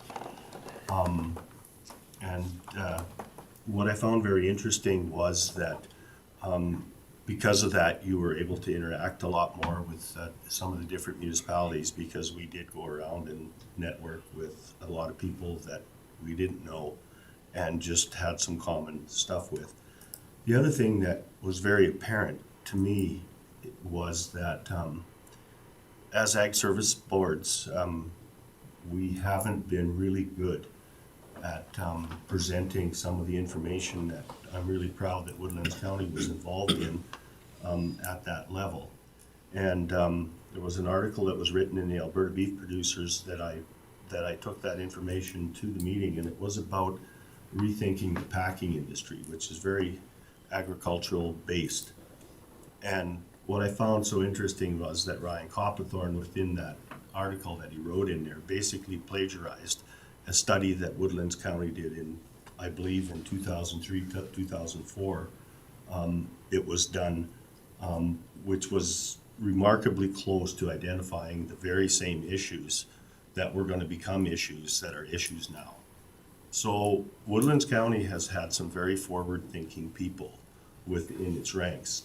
What it hasn't done very well is keep pushing those things into the provincial level to keep them on the table. And I think that right now we have a agriculture minister who is very, very on the ground, boots oriented, and understands the gravity of the situation that we're facing in our supply chain. So those are the types of issues that were interesting for me. And the other part was that at the end of the meeting, they had a chairman and co-chairman meeting of the Ag Services Boards, where we discussed some of the emerging issues and some of the things that are really going to be a challenge in the future. And what I found interesting about that was that a lot of those align with the RMA. And I think that's a powerful tool, because all of a sudden you have grassroots people that are bringing and identifying issues at the Ag Services Board's level, and you also have that at the RMA level. So those are powerful tools that we have to take to the legislation part of what we do. The other thing that was really evident there was that we have some pretty good people working in our Ag Services Board here in the county, because all of the information and all of the things that we needed to talk about in our little sessions, we could go to Dawn and ask her questions of how that all worked, because some of us are relatively new. I haven't been on an Ag Service Board in 40 years. So we're relatively new at the processes that are there now. So I think as individuals, we need to embrace that. We need to utilize those knowledges that exist there to help us go through the decision-making processes that we do here. And I would think that, that this is the same thing that is going to happen with our RMA, is that we really need to get involved in how we do strategic planning and all of these different things in order for us to be successful in pushing those agendas that are important to our people here. And I think that we should never underestimate the power that a county can have if we tell our story. And that was, I believe, Al, that was an underlying, and Dave as well, that was one of the underlying things that were with the presentations that were made, especially with Caitlin and Amber, that we as rural do not tell our story. So we actually work in a void with the urbans, and I think that's something that Councillor Burrows has brought up, is that, and Al, you both attended the Alberta Municipalities meeting, where there was a real disconnect there. And I think that's something that we have to entertain doing a little better job of, is telling our story. And other than that, I had a meeting yesterday with one of our economic development people who's been requesting a meeting, and that was with Crystal Wood, and we just sat down together and we talked about the process by which we get things that are important to the individual communities on the table at the council level. And we didn't come up with any resolutions, but I would urge each one of us as individuals to try to start formulating how we do our public engagement and that we understand that there's going to be priorities that are different in different areas of the municipality. And at some point in time, we should be able to sit down and discuss how we're gonna do that public engagement, how important that is for us as decision makers to start utilizing some of the resources that we have within our community. Because there's some very underutilized resources, and what I found out from talking with her is there's some very, very motivated people that would like to get some things going, and they just don't know how. And my answer to her was that I don't know how either, but I'm sure that we can, with administration and with this council, can find a way to move some of those things forward. So that's about as much as I have. Okay, thanks, Councillor Coolman. Questions, Councillor Dean, you have a question? Yeah, I just want to come back to a couple things that Councillor Kuchen brought up. One is, you referenced that disconnect between urban and rural. I think it's important for us to recognize that within the Alberta Municipalities Association, I think, am I saying that name correctly? Is that what? No, you got it, yep. Yeah. There's, I don't want to call it a divide, but there's a difference between, big urban centers and places like Barrhead and Marithorpe that consider themselves rural. And, it's not our responsibility to bring those together, but I think those municipalities are closer aligned with us than they are with the big municipalities. So when we're sending our message, when we're telling our story, I think we need to include those folks. The other thing I wanted to just maybe expand upon a little bit is, you speak about public engagement and how we do that, and can we be better at it? And of course, we always can be better at communication. The topic that I placed on the governance and priorities meeting of internal and external communication, that's one piece of that communication puzzle, if you will, that I'd like us to get thinking about. We're not necessarily going to solve it at that meeting, but to start that conversation, because Jeremy's done a great job on social media. I'm doing my best. But I think that's an underutilized, and we all know there's dangers with social media, but there's also tremendous opportunity, and the public engagement is another piece. So that was the nature of what I want to discuss at that GNP meeting. Okay. Any other questions to Councillor Coolman? Okay. Councillor Williams. Yeah, it's quiet the last little bit, but we got a lot of meetings coming up in February. It's going to get pretty busy. Be attending the RMA convention. Shannon actually sent me a note that I wasn't registered. I missed sending that back to her, so I am now. And then I've been talking with residents quite a lot this last little bit because I didn't have a lot of meetings. A lot, actually, Jeremy, I'll echo some of his with the utilities, and also what you said about maybe an information session about that, and what those are, because I think that's pretty important. I don't think many of us actually understand what those are. We just pay them because they're there. And I think that's about all I have for now. Okay. Any questions, Councillor Williams? I was just going to say, Go ahead. one of those conversations on social media that we did have about utilities was people asking why Woodlands County isn't doing more to deal with this, and I did have to say, well, this is Alberta legislation. We can't do this at our municipal level, so yeah, getting that information out about what and how and why stuff happens is only going to help us from our residents from not trying to download those problems onto our municipality. I know people stop you sometimes and they go, "Hey, really good job when that highway got repaved." And you're like, "Yeah, that wasn't us." You want to take credit. That wasn't us. So you got to be honest, right? But, Even everything, and it's difficult to explain sometimes. So, If I can just add to that, a lot of the Facebook stuff, I know Nikita does lots of it. I get a lot of comments about those, and people actually really enjoy the little releases that he does, and they go through it. And I think that's a great platform to kind of maybe utilize a little better. So, well, not a little better. I think it's doing a good job. Keep continuing that, I guess. okay. Councillor Prestige. We had our NPC meeting. That went very well.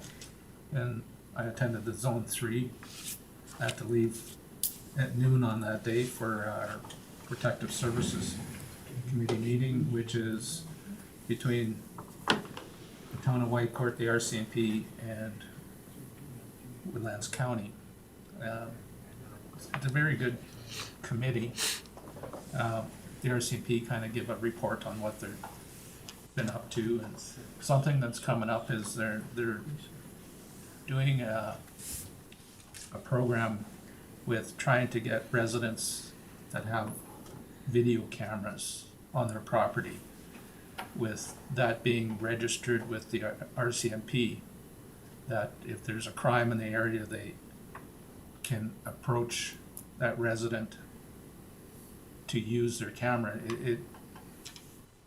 It's not they're commandeering their camera, it's so they know where cameras are and they can approach the resident.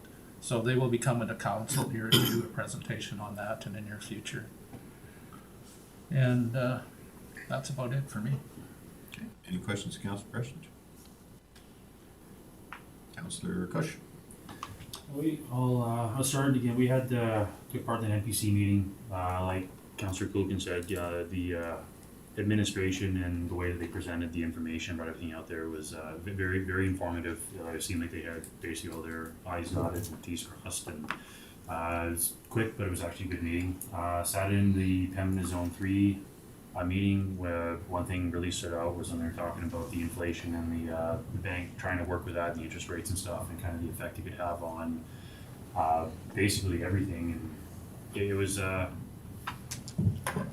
almost it was kind of surprising and shocking. It kind of see where the economy's actually at and how easy it could kind of break if things get pushed a little bit too high. At a YRL trustee meeting, again, a lot of it was just kind of going through a bunch of policies and information, what we have kind of coming ahead. I had the privilege of sitting in on one of the 4-H groups in Samuel. They were given a bunch of public speaking kind of presentations, and just kind of got to sit in and judge while they were doing their, I guess, impromptu speeches and the prepared speeches. And kids did an amazing job. You know, I was very, very, very privileged to actually be part of that there. Had a lot of really interesting people from the community. Had an Samuel board meeting a little bit before that. Obviously, with all the policies and everything comes down this year, looking pretty similar to last year, but we're trying to find some ways to get some type of events out in the public there. Yeah, there's a lot of outside events or stuff we can do to try to bring the community together. They just haven't been able to really do it with everything that keeps coming in with new changes and stuff from AHS. So hopefully this is the year. Service tracker, like Jeremy was talking, it is a great tool. I would just ask, we had some issues with it. I was talking or information out of Gord with the tracker. People were trying to go on it and it wasn't working. The tracker was down for a bit. If the tracker is going to be down, if administration maybe just put something on their line or whatever, just to let the public know, just fielding some of the comments, whatever people put after it's like, well, it was down. But just, you know, if they're spending the time on there, some got a little bit frustrated with it. Following up on that though, I would like to thank administration for the, I guess their approach. I mean, I know the rain and the weather and everything, like Mr. Bouchamp's email said, it's kind of a crapshoot out there a little bit with what we're trying to do with the roads, with all the melting and freezing, but trying to get something done on them in timely order. You know, thank you very much for that. We had the ASB conference. That was, again, you know, a lot of the good information, everything that came out of there. And the one thing that stood out to that, and it is something that our ASB has been working on over the last year, was some type of livestock evacuation or rescue plan, and whether it be from a natural disaster or a car roll or something, or like the incident we had out at the casino there last year, is just trying to find, is that most places aren't properly prepared for it. A lot of places haven't actually set up anything. It is something our service board has been working on, trying to come up with a plan.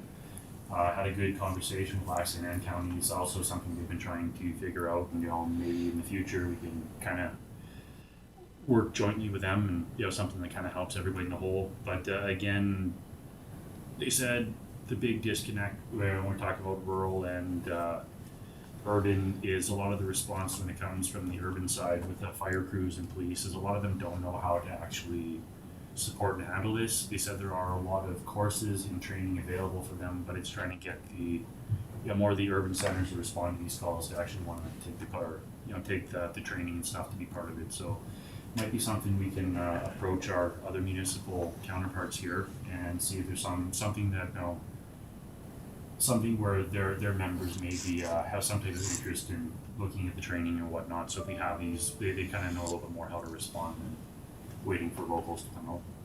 That's what I got. Okay, any questions to Councillor Yeah, Cush? just a question about the Anselmo 4-H. Is the contact person there a lady by the name of Kim Lane? That was not who I was speaking with. I'm Okay. not sure, she might be, but that was not the I can't remember the girl I was talking to. I know there's Crystal Chick is one of the members out there who kind of takes care of it, and then there was Fallon Bolt was the lady I was in contact with. Okay, the reason I ask is the Ag Services Board, in conjunction with the Woodlands Economic Development Committee, is coming up with an ag profile program, and we want to work with the 4-H clubs in a naming contest, and I'm just looking for a contact. I can, after I'll send you what I have for Fallon. I think I do have her phone number. But She Okay. was the one who contacted me about the judging the events and stuff there, so. Okay, thank you. Councillor Wilhelm. Something Councillor Cush reminded me of, which is why I just went on my phone real quick there, and it might have to do with the outage, but there was that issue before with the request submittal, service request submittal on the website not working well with mobile phones. It looks like it's fixed now. I just checked it, so it maybe that's why the system was down for so long, or had been down for that amount of time, but now it's fixed. And that was probably, like everybody else had heard, a big frustration. People are like, oh, I'm trying to submit requests, but there's no submit button. So looks like that's fixed now. So. Okay. Any questions to Councillor Cush? Did I say that already? All right, there are none. Okay, thanks, Councillor Cush. So with that, what did I learn? I learned that Surrey actually knows how to pronounce Councillor Kulkin's name. I was very surprised because I wanted to call him at one point for something, and she actually got your name right, although she doesn't do well on most of them. I got a fantastic text from a resident the other day, and it's following the burn piles, and I promised that I would forward this on to administration, and I forgot to highlight it on my text, but I'll look it up as I go here. The burn piles went off without a hitch. I didn't have any complaints, and I'm right by the airport. I did get a nice hint of smoke smell in the evening. Other than that, it was all good. So, well done there to the contractor and Andre as well. We had some good comments well, they weren't great comments on the road, a couple, but people understand it's difficult to look after 800 kilometers worth of road, especially when things are melting and freezing and melting and freezing. The good part is that we did better than another close by municipality, so that was good. I do follow Facebook a little bit, so. RMA, I got to make my first presentation as a presenter at RMA, and I want to echo the comments that Councillor Kuchen made. You know, the reality is what we're having a hard time doing is telling that rural perspective, and I don't quite understand why some of the urbans are taking it as a slight, they're misinterpreting it. There's a perspective there that is very, very different from the urban population, and if we can get through to a lot of them that is a reality that we're trying to explain. We're not making excuses. We're not trying to wiggle off the hook. We're not, we're trying to be responsible for our infrastructure, responsible to our residents, and fairly do some of these things together. But the formulations that a lot of the urbans are used to and the metrics they measure things by just don't work in a rural setting. So that's the biggest thing that I take away from a lot of this. And we had a fantastic presentation at the Zone 3 meeting on the stock report, on the McKinnon report, showing the amount of road per capita that's in rural Alberta, the revenue generation that's in rural Alberta, the land mass that's managed, the sheer number of roads, thousands and thousands of kilometers of road. So that's an important part that's coming, and I think ASB has identified that, RMA is identifying it, and I think you're going to see a lot more on that thing, on that topic. Sorry, on that issue.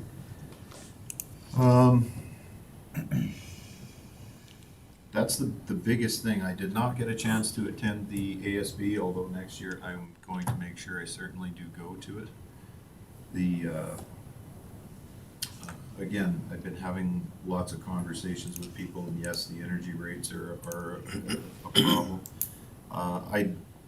I've been waiting for the strategic planning to try and get to our communication end of things, but if we're taking a beating on some of the utility fees and consumptions, I'm wondering if maybe council would support finding a quick breakdown on what that all entails and putting a link to it on our website, press-wise.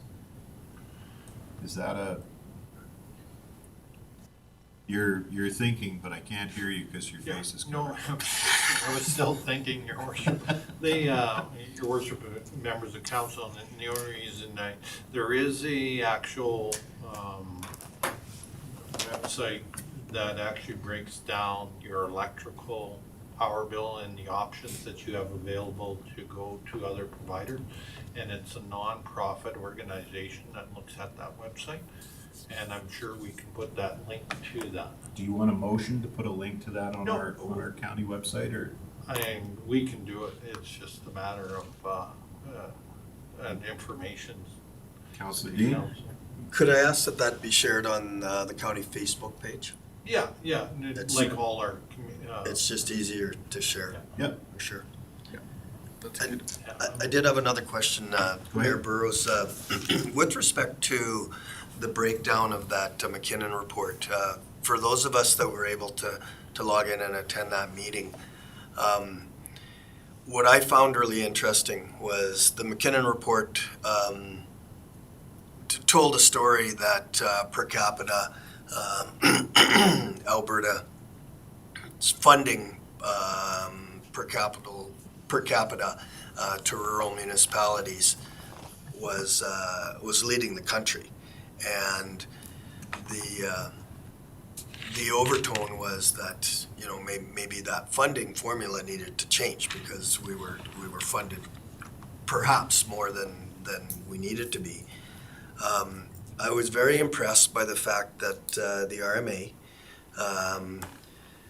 was able to have individuals on staff that were able to dig inside those numbers and put it into context of what is actually happening in our province, and tell almost a completely different story.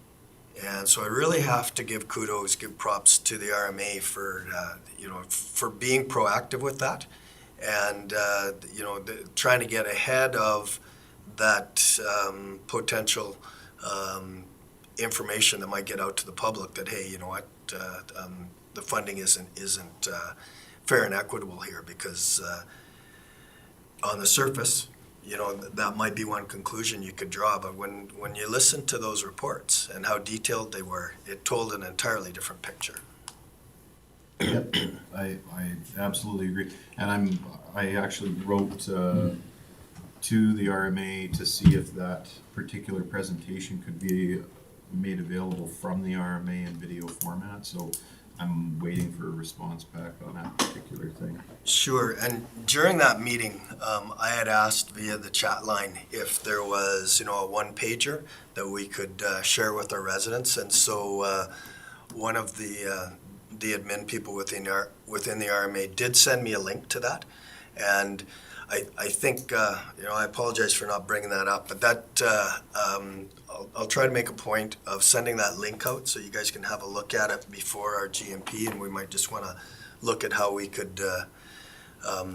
deliver that message in an external information as well, because Okay. when that conversation starts, I think we need to be prepared. Any questions for me? Go ahead, Councillor Cooley. Yeah, and this is something that you and I have talked about, and it has to do with this assessment review. One of the things that we have to be conscious of is that there's not been, I think, an agricultural lands assessment done for a long period of time.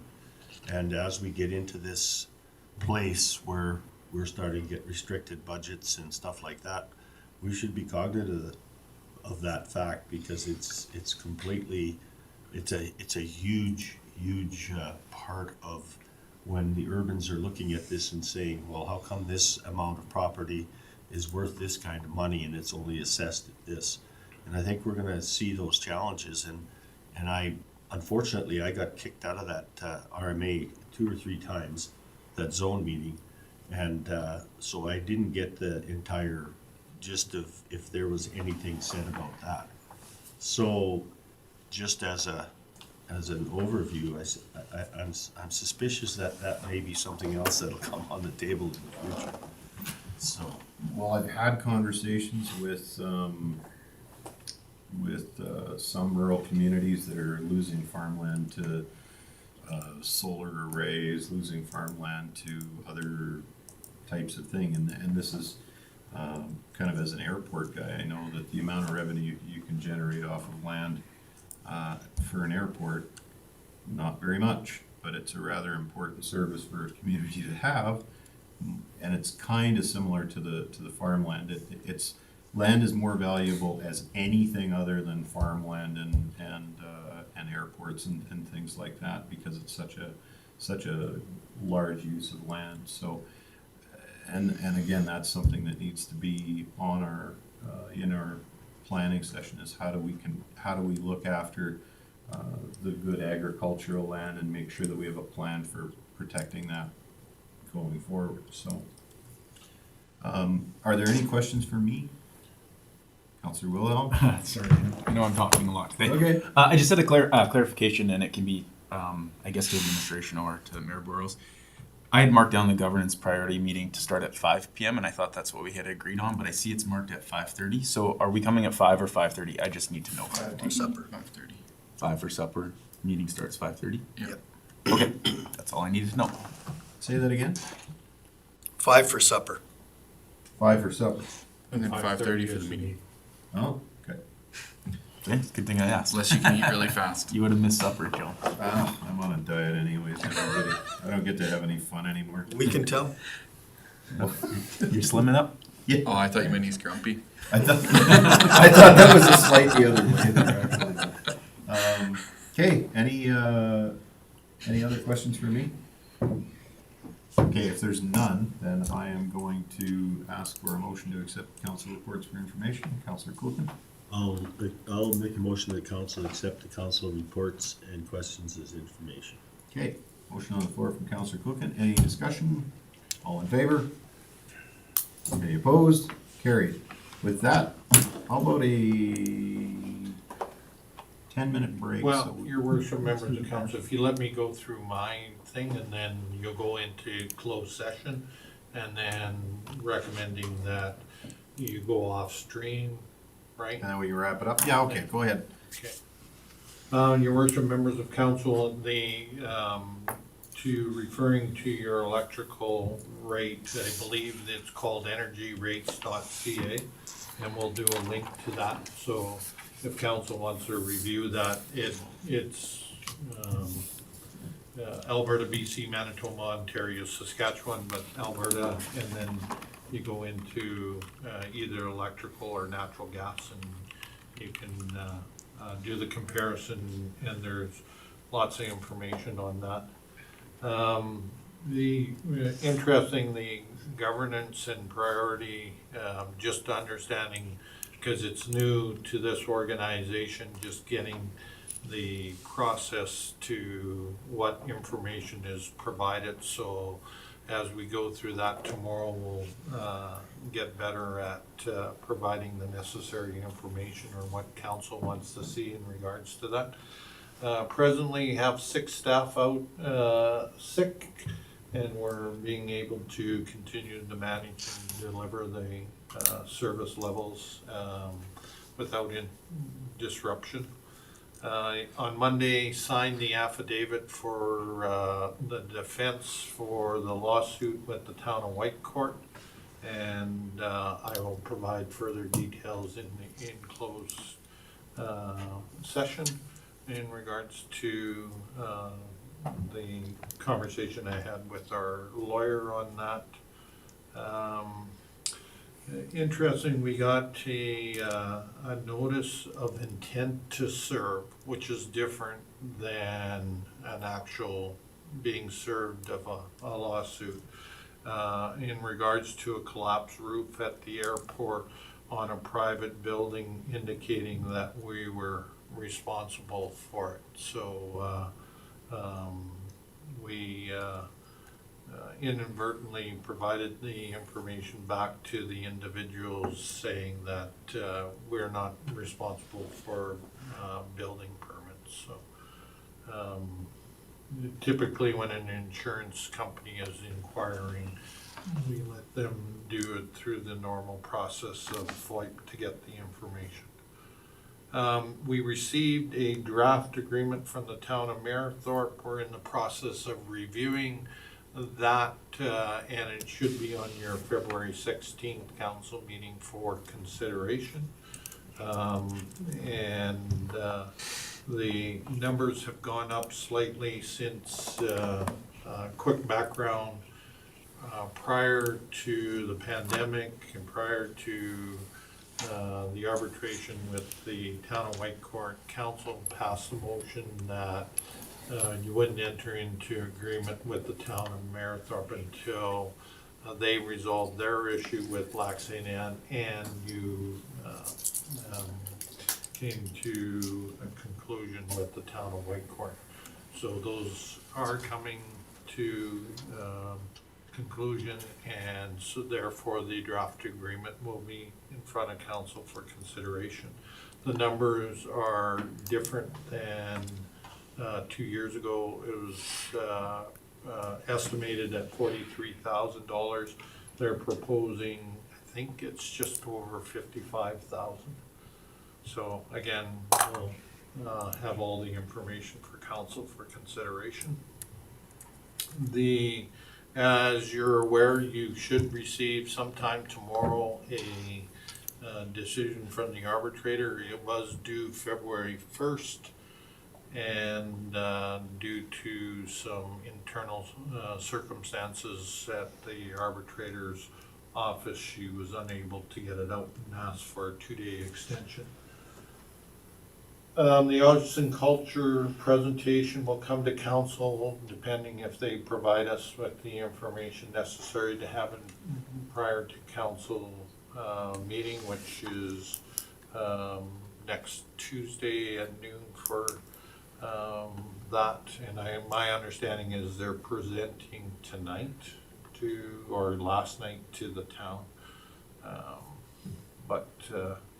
And then they're presenting to the Chamber of Commerce on the 7th.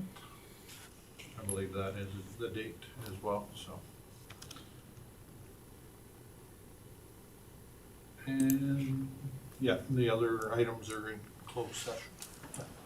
And that's all I have. Quick question to you for the governance and priorities meeting. Are we supposed to bring our orientation books with us? We're bringing them here today. And you're in closed session Okay, today. right, yep. Yeah. Okay. Any questions to CAO first? Okay, with that, I'll accept a motion to accept the Counselor Kush? Make a motion to accept the CAO report as information. Okay, motion on the floor, any discussion? All in favor? Any opposed? Carried. With that, So, Your Worship, just so for the public to aware, and this is a recommendation from administration because of and you're aware that we have 3 items in closed session that were added.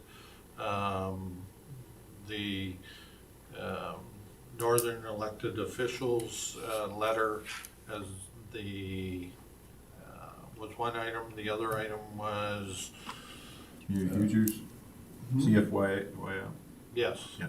And then the third item was the motion 17 from the last council meeting, which is the appreciative inquiry. What I would suggest, and then we have item 11.2, which is the legal briefing, which you have to excuse yourself from. So what I would recommend again, is you go into closed session, deal with those other items other than 11.2, come out of closed session, record that you've left the meeting, and then turn the chair over to the deputy, go back into closed session, and then they would deal with that. So Right.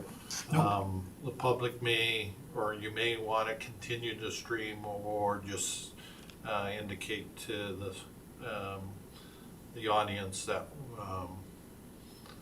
we're done. Counselor Dean, you have a question? Yeah, question for our CEO. So just with respect to timing of the legal update, is our council is she waiting for us, or is there a specified time? We anticipated 1 o'clock, and she is available. She may not be available earlier, but she was available earlier in the morning. So and we are bringing lunch in, so so we may be able to get her on earlier. Yep, okay, thank you. Okay, so for the audience, this basically concludes the open session, so we're gonna be accepting a motion to move into closed session now. And then we may have a couple of motions out of that closed session that we come back into stream. But for now, we will be, once we move into closed session, we'll be shutting the cameras down. So I'll accept a motion to move into closed session. Counselor Kush? Make a motion to go into closed session. Under, they got FOIP 21, 23, 24, and 27 listed. Okay, thank you very much, Counselor Kush. Any discussion? All in favor? Any opposed? Carried.